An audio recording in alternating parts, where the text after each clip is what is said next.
Emma Watson est une actrice britannique née en France. Ses parents y exerçaient la profession d'avocat d'affaires. Elle y a vécu les 5 premières années de sa vie et parle encore un peu français aujourd'hui. Elle est devenue brusquement célèbre à l'âge de 10 ans grâce à son jeu d'actrice dans la série Harry Potter. Elle a mis de la magie dans la vie de millions de vidéastes. Pour l'actrice en herbe, tout a commencé dans la prestigieuse école anglaise, la Dragon School. J.K. Rowling, auteur des romans à succès Harry Potter, ayant insisté pour que la distribution soit britannique, de millions de jeunes Anglaises, dont Emma, se sont essayées à l'exercice du casting pour le rôle d'Hermione. Regardez plutôt. Look in here. I checked this out first turn. For a bit of light reading. This is light. Shut up. If Filch comes round that corner any second now, we are dead meat. Sorry. Emma Watson a séduit la directrice de casting, mais également l'un des producteurs, par rapport à cette dernière concurrente en lice, tant par son jeu que par ce qui se dégageait de sa personnalité. Elle nous livre ses impressions sur ce moment qui a fait basculer sa vie dans une interview 20 ans plus tard. J'avais 9 ans et j'ai été choisie parmi une ligne de personnes dans la salle de sport de mon école qui n'était même pas une école de théâtre. Et j'ai eu le rôle pour lequel j'ai auditionné. C'est tellement bizarre.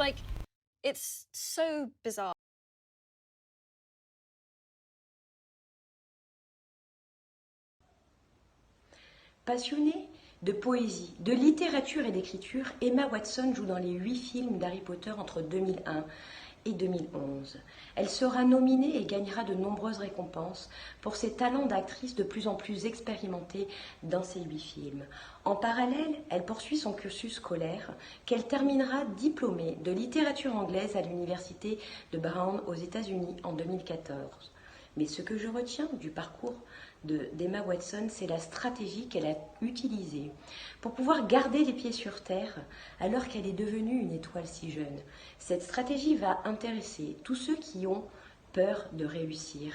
Oui, vous m'avez entendu, je dis la peur de réussir. Cette peur qui nous amène à nous auto-saboter en travaillant à la dernière minute, par exemple, pour nous éviter de nous retrouver dans la situation où nous aurions utilisé notre plein potentiel pour réaliser quelque chose que nous n'aurions pas réussi finalement, ne sachant plus qui nous serions vraiment au final si nous donnions tout pour réaliser quelque chose et que nous ne parvenions pas à nos fins. Nous utilisons une stratégie qui vise petit, une stratégie dans laquelle nous pouvons vivre qu'à moitié notre vie. C'est dans une interview à Vogue UK qu'Emma Watson nous livre son secret pour retrouver la paix intérieure lorsque tout devient si énorme qu'elle a l'impression de tanguer. Écoutez plutôt. Je pense qu'une partie de ce qui m'a permis d'être en paix avec moi-même vient du fait de me rappeler de mon identité. Je suis la fille de quelqu'un, je suis la fille de ma mère, de mon père, je suis une sœur. J'appartiens à une famille et je viens d'un endroit. J'ai des racines. Mon identité est composée de vraiment beaucoup de choses. Elles sont très importantes, attendues et solides.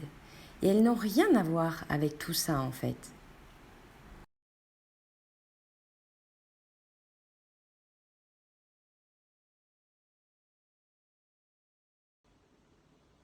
Le secret de la réussite d'Emma Watson est de se rappeler de son identité.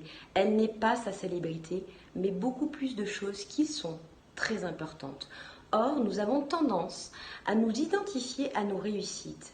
Nous devenons même souvent le poste prestigieux que nous avons décroché et pensons dans ce cas, je suis directrice de centre hospitalier par exemple, ce qui provoque inévitablement une identification à nos échecs lorsque ceux-ci se présentent.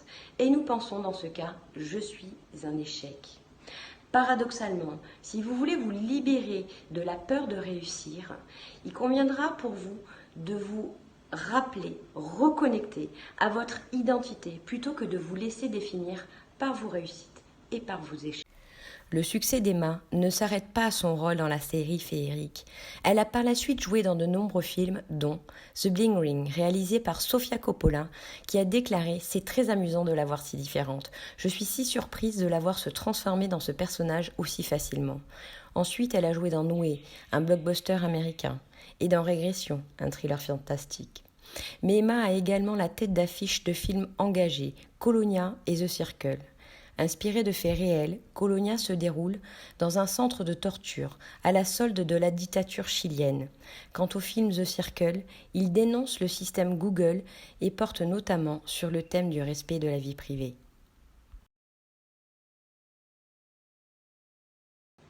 Alors que pour seulement une minorité de la population, les convictions restent inébranlées malgré qu'elles ne soient pas conformes au point de vue dominant, c'est à peu près 20% des personnes, selon une étude de Salomon Asch, un psychologue américain.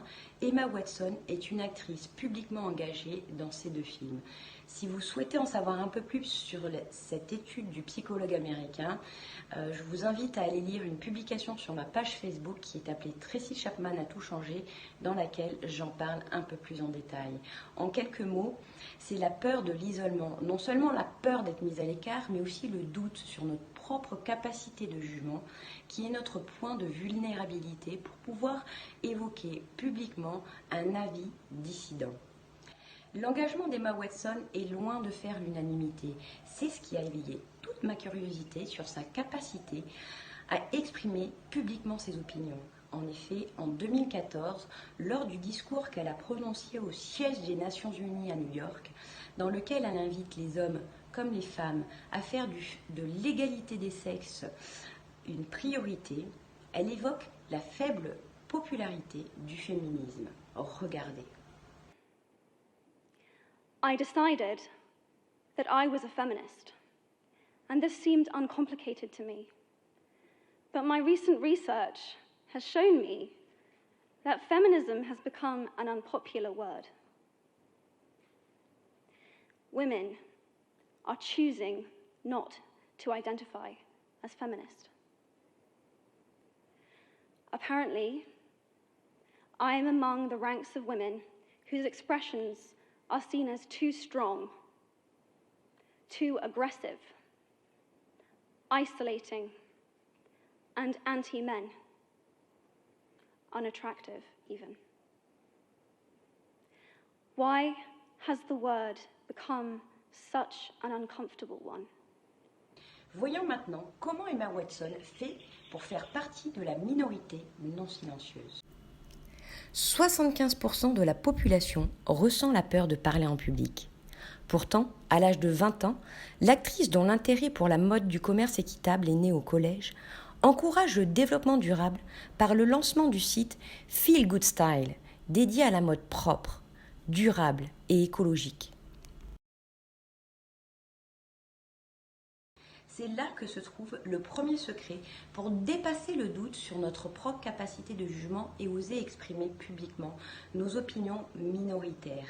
Emma Watson a choisi un sujet qu'elle aime, la mode du commerce équitable.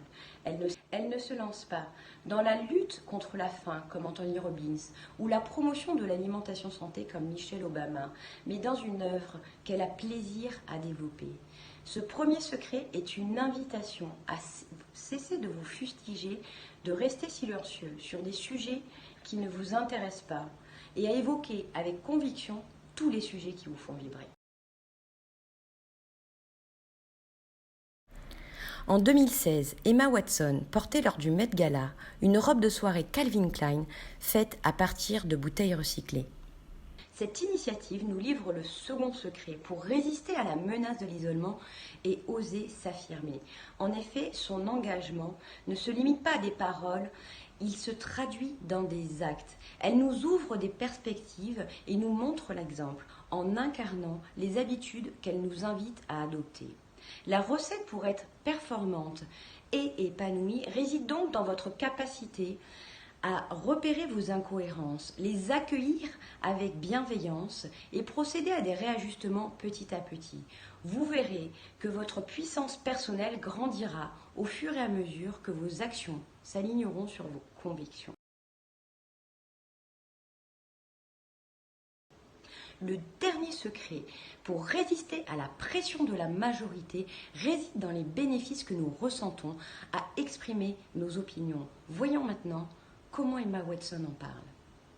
Where does that come from? I think I've always been this way, and I don't know why. Without this part, honestly, it's got to the point it renders everything else that I do meaningless. It just feels empty otherwise. L'expression et la réalisation de ce que l'on aime donnent du sens à notre vie. Elles donnent de la valeur à notre existence. C'est ainsi que nous nous sentons accomplis. A l'inverse, l'absence de sens peut conduire à des difficultés psychologiques comme le burn-out ou la dépression. La quête de sens est l'un des principaux défis de la psychologie aujourd'hui. C'est d'ailleurs la raison pour laquelle tant de personnes sont aujourd'hui à la recherche de leur mission de vie ou de leur ikigai. La quête de sens est inéluctablement une invitation à l'introspection de vos besoins. Alors je vous invite par commencer à faire plus attention aux 7 besoins principaux de l'être humain que sont le besoin de validation, celui de recevoir des compliments, de l'attention, de la reconnaissance, mais également le besoin de se sentir utile, celui d'avoir de la présence autour de soi et celui de voir les gens qui nous entourent heureux. En prenant soin par vous-même de ces différents besoins, vous verrez que votre quotidien trouvera de plus en plus de sens. Voici maintenant venu le temps pour vous de sortir de la spirale du silence pour révolutionner votre vie. Cessez d'épouser la cause de votre voisin pour faire bien. Choisissez ce que vous aimez. Parlez-en avec assurance. Devenez exemplaire et votre vie prendra tout son sens. Si vous souhaitez vous épanouir tout en conservant un rôle auprès de votre famille, sans vous surcharger, téléchargez mon guide gratuitement Les secrets des femmes inspirantes, dans lequel je vous livre 6 piliers sur lesquels vous pourrez vous appuyer pour apprendre à mieux vous connaître et initier des changements positifs dans votre vie. Il y aura le lien de téléchargement sous cette vidéo. Et en attendant de vous retrouver dans une nouvelle vidéo, je vous invite à continuer à rêver à ce qui vous fait vibrer pour rester motivé. Ciao, ciao!